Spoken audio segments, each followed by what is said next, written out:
I've been cooking for quite a few years now. So many recipes have come and gone, but there are wonderful classics that are as popular as ever. In this series, I'll show you how to cook some of the best of them in my very special way. I'm just saving on the washing up.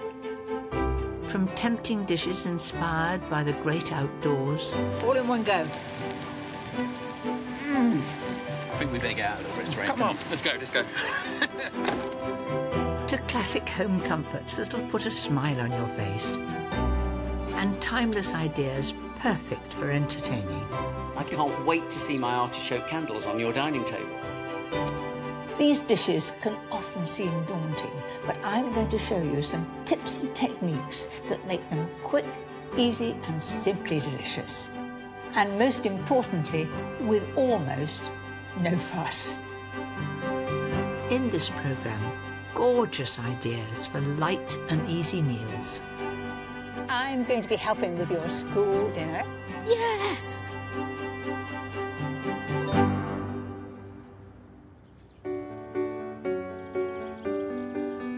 Cooking doesn't have to be complicated, even when you're cooking from scratch. I have simple, light ideas that are easy to make and delicious to eat.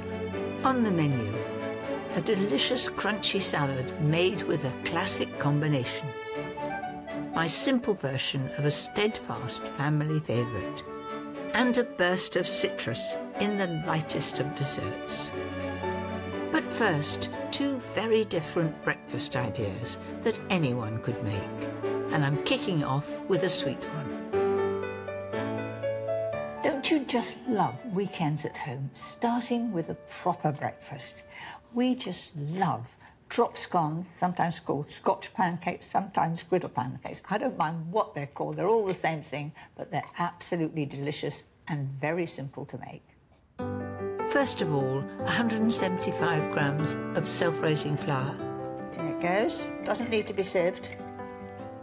It's going to be well beaten. Add 40 grams of sugar and a teaspoon of baking powder. Now just make a well in the centre. Break an egg into the middle. I've got 200 ml of milk, about half in to begin with. And then you work it round to gather in the flour. This is the way I make it, it's the way grandmothers made it, it's the way batters have always been made.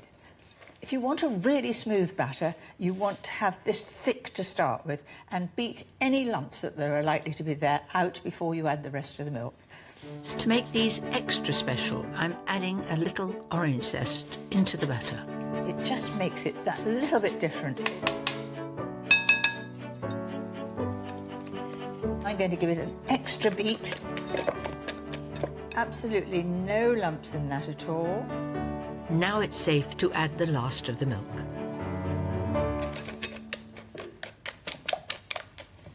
So that's ready. To cook them couldn't be simpler. Add a little oil to a non-stick pan.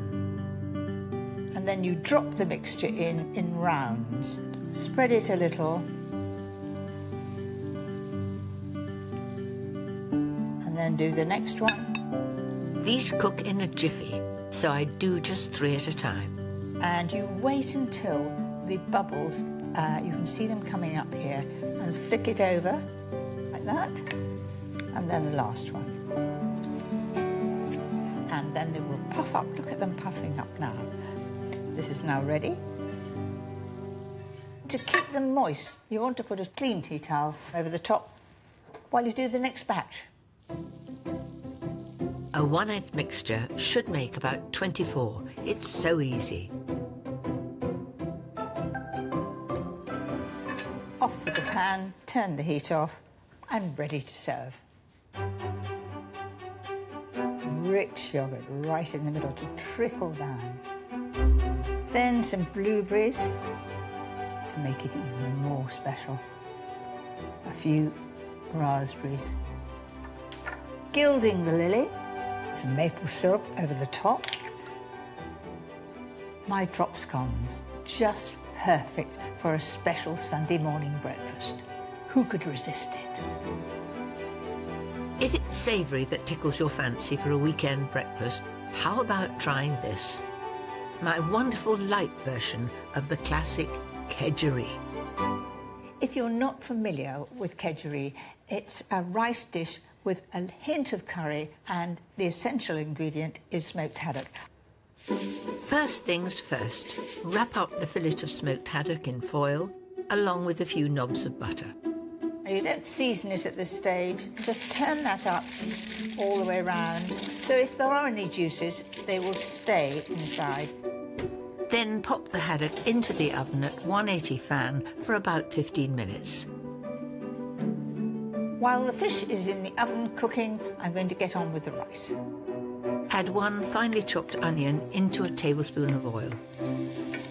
Keep that moving and make sure that it's all coated with oil, and just soften that down. And the best way to do that is to put the lid on, and that'll take about 5 minutes. There it is. It's taken a little bit of colour, not much. Now we're ready for those classic kedgeree spices, starting with a tablespoon of curry powder. That's it, going in. Then a teaspoon of turmeric.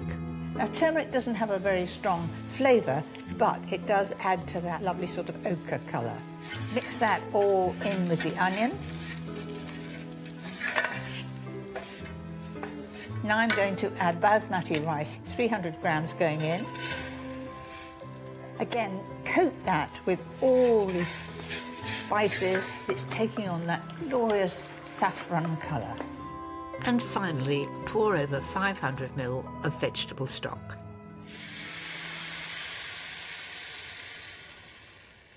Bring to the boil, put the lid back on and turn down the heat. While that simmers, I can check out the star of the dish. So that should be ready, just as I wanted. Just break it with a fork. Fairly big pieces, that's absolutely perfect. Now, if that rice is done, we're ready to roll. The rice is absolutely perfect. There's a hint of a bite in the middle, but it's delicious. Add 150 grams of sliced button mushrooms that have been sautéed in a little butter. We're getting there. All I've got to do now is to add the fish and finish it off. And don't forget the best bit, those delicious buttery fish juices. Look at that. Every grain is separate and it's beautifully light. I suppose you could say that the cream is optional, but I think just a little added is good. What's that, a couple of tablespoons? All that's missing now is a tad more seasoning and some sharp lemon. Give it a quick stir, and then we're ready to put it in its final dish. It looks very, very tempting. Oh, it smells so good. But no kedgeree would be complete without boiled eggs. They will cook for about 5 minutes, and they're still runny. So just lift those onto there. If it trickles down the egg yolk into it, all the better. They're still warm. Can all be higgledy-piggledy. Then I've got some onion that I've fried until fairly crispy. It's a little extra, but I think it just makes all the difference. Finish with a few vibrant coriander leaves. And there you have it, my classic kedgeree on the lighter side.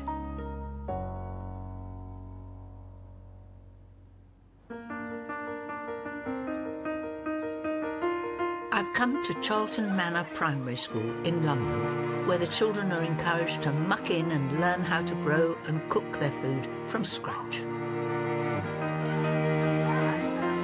Year 5's Kahindi is taking me to the source of all this inspiration.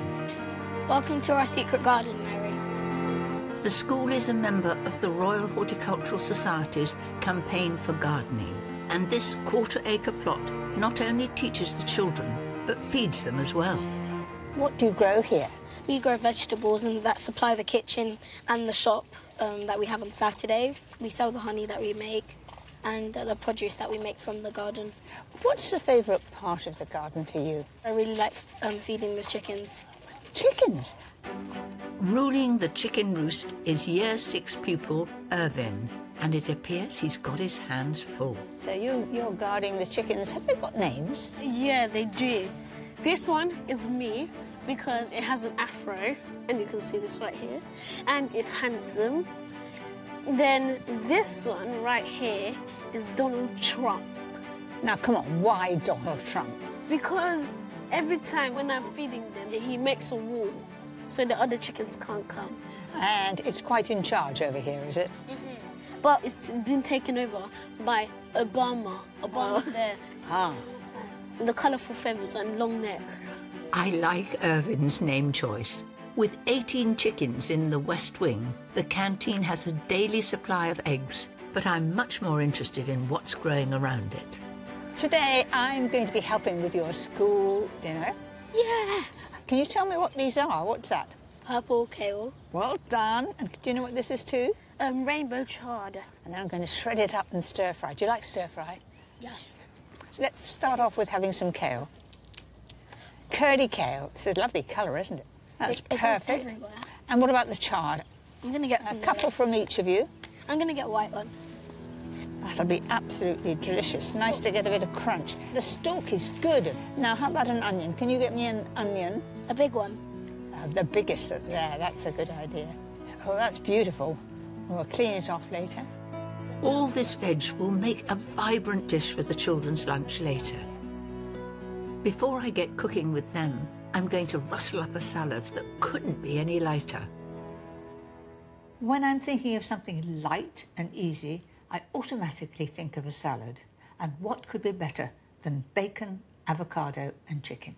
I'm using a cooked chicken for this just for ease, and there's no mayonnaise in sight. I'm kicking off with the dressing. It's flavoured with one of my favourite herbs, tarragon. It's aniseedy. Just pull all the leaves off and chop them up. So I suppose that's about a tablespoon. Now for the rest of the dressing, starting with 300 ml of yoghurt. That is full-fat Greek-style yoghurt. It's rich and it's wonderful for a dressing. Next, 1 tablespoon of Dijon mustard, 2 teaspoons of white wine vinegar, That just sharpens it up. more lift from the juice of half a lemon, and a finely chopped spring onion. Now we need some sugar, pepper and salt, and the tarragon. There. I love that smell. Creamy tarragon dressing makes a perfect partner for the chicken. I quite like having little cubes of it. You do just as you like. In there. Now I'm going to mix this all together. I want the flavour of the tarragon and the mustard to get in with the chicken. I think I should really taste this. I could eat it right now. It's delicious, but it'll be even better when I've left it for a bit. To allow all those lovely flavours time to really hit it off, cover and chill for 4 hours, or preferably overnight. Now for the rest of the salad, starting with 2 avocados. I take a spoon and I put it in the palm of my hand and wriggle the spoon round at each end and then put the cut side to the board. And it's as clean as a whistle. Cut into neat slices and cover with a little lemon juice to keep the avocado from turning brown. I can't wait to bring the chicken, bacon and avocado all together on one glorious plate, lined with some crispy lettuce. They make nice little cups. 1 isn't quite enough for a person, but 2 is just about right. Then a couple of sprigs of peppery rocket. Takes a bit of balancing, but I'm going to get that. The chicken goes on next. And just edging it together, sort of almost like a butterfly. Those soft, rich slices of avocado, topped with some salty snippets of streaky smoked bacon. And then for a final flourish, some toasted pumpkin seeds.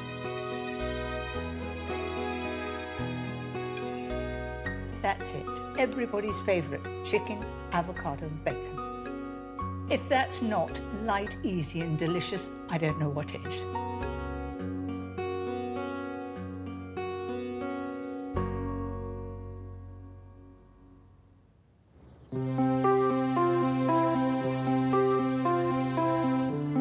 Back in South London, it's almost lunchtime. Here at Charlton Manor, they have a dedicated teaching kitchen and chef.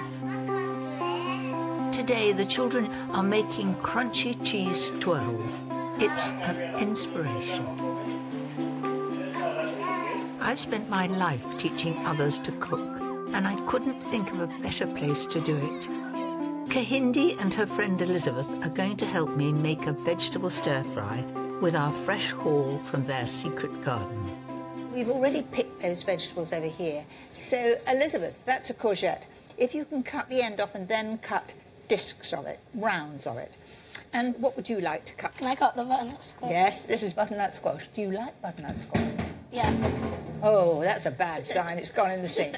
So, we're going to cut those into little strips. So one thin slice. That's right. It's firm, isn't it? Yeah. And then take that slice and cut it into slices across there.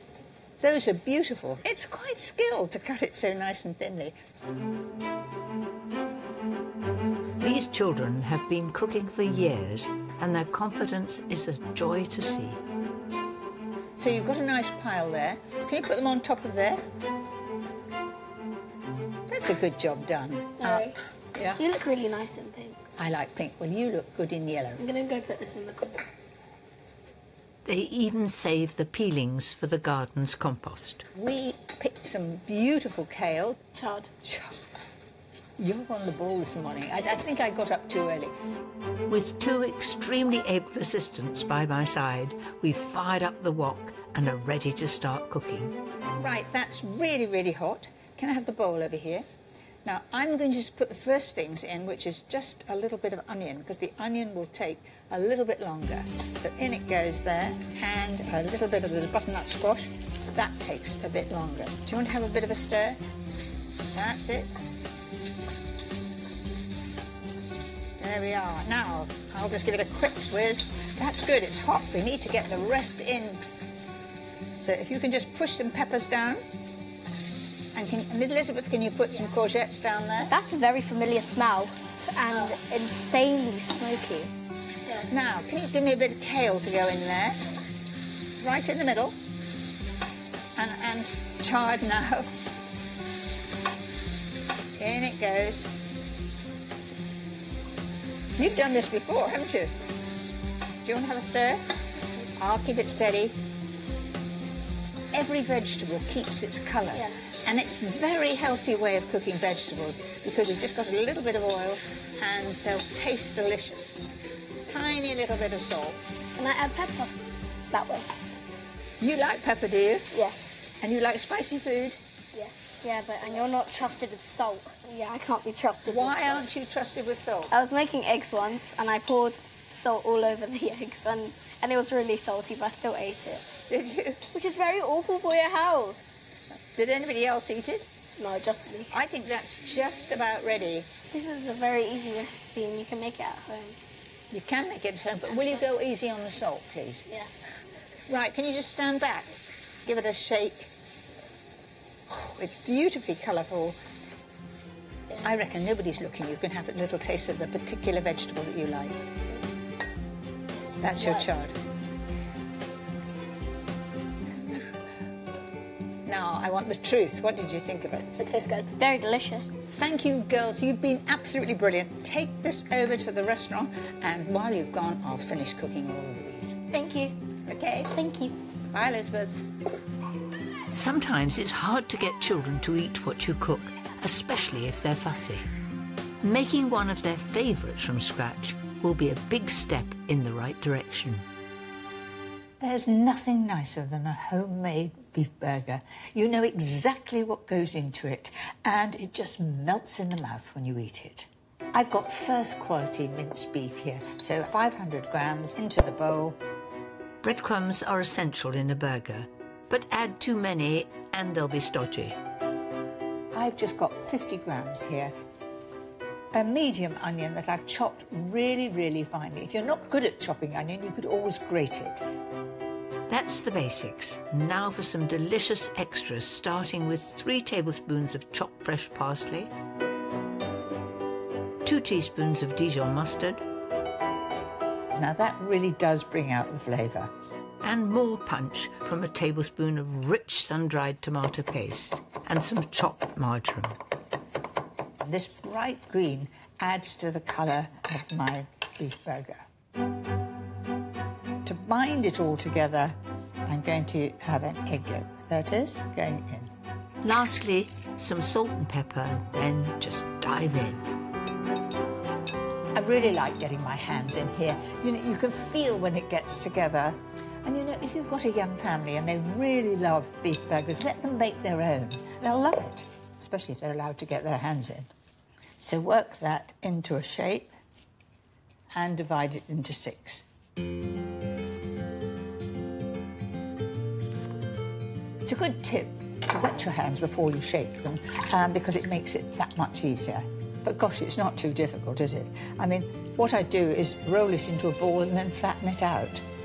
And if some are a little bit bigger than others, people have different sized appetites. That's what I say when I make a mistake, because that one is a little bit bigger, isn't it?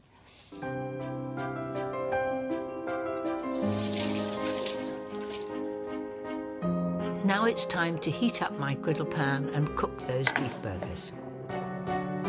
Rather than putting the oil in the pan, I'm going to actually put the oil on the beef burgers. This way, the burgers won't stick and the oil won't burn. So lift each one with a fish slice into the pan and over.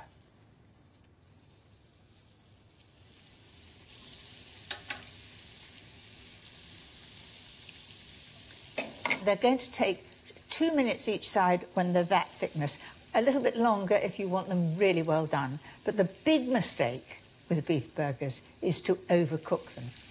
Don't forget to oil the other side before you flip them over.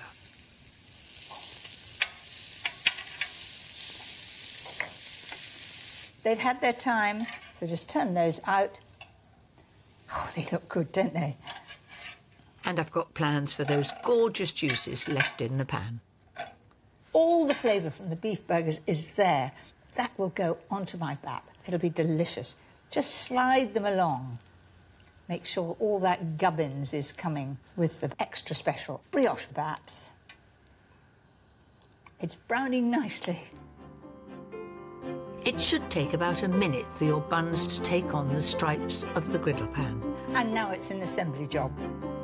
It's all about the layers. First mayo, some lovely crisp lettuce, a juicy slice of tomato. We're getting there. Gosh, it's quite a mountain, isn't it? Last on is a slice of sweet pickled cucumber, and top the whole lot off with a jaunty bun. Listen, they're crispy too. They look so tempting. So there are my beef burgers in all their glory, a real family classic.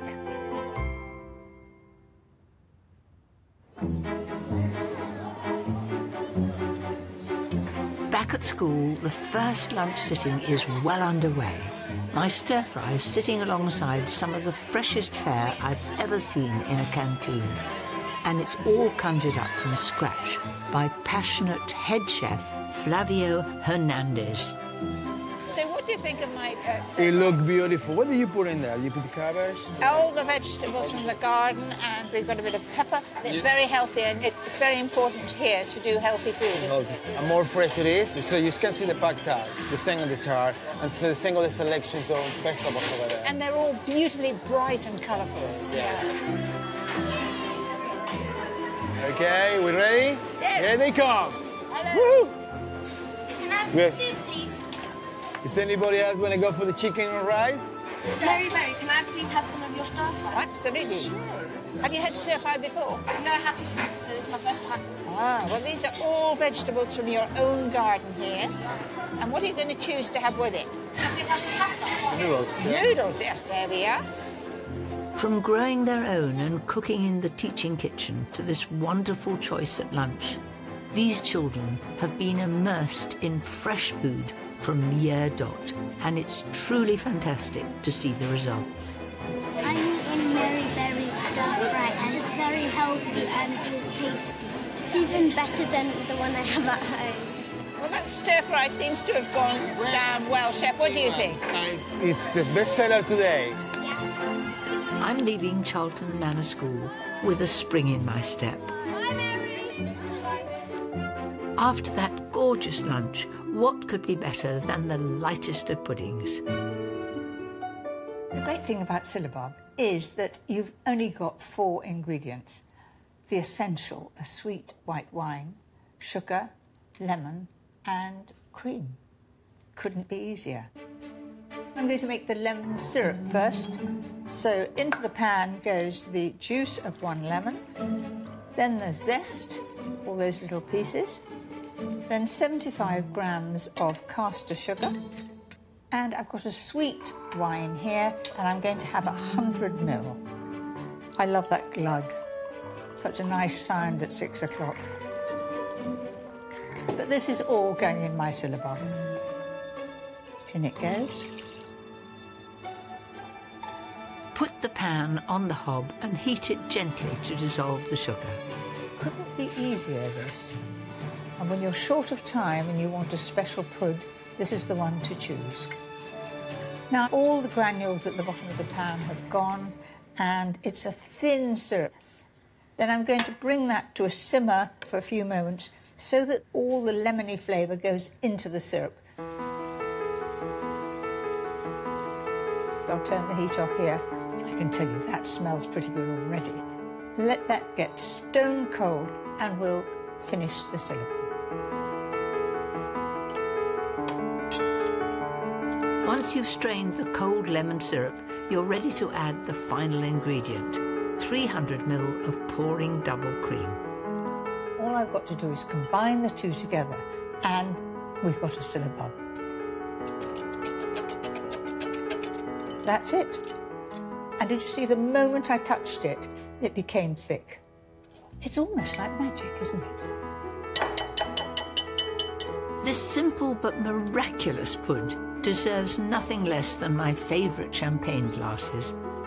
After a couple of hours in the fridge and a final flourish of lemon zest, my syllabubs are ready.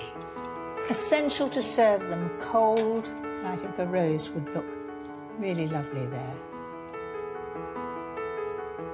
So there it is, my lemon syllabub. It's certainly boozy, but it's deliciously light.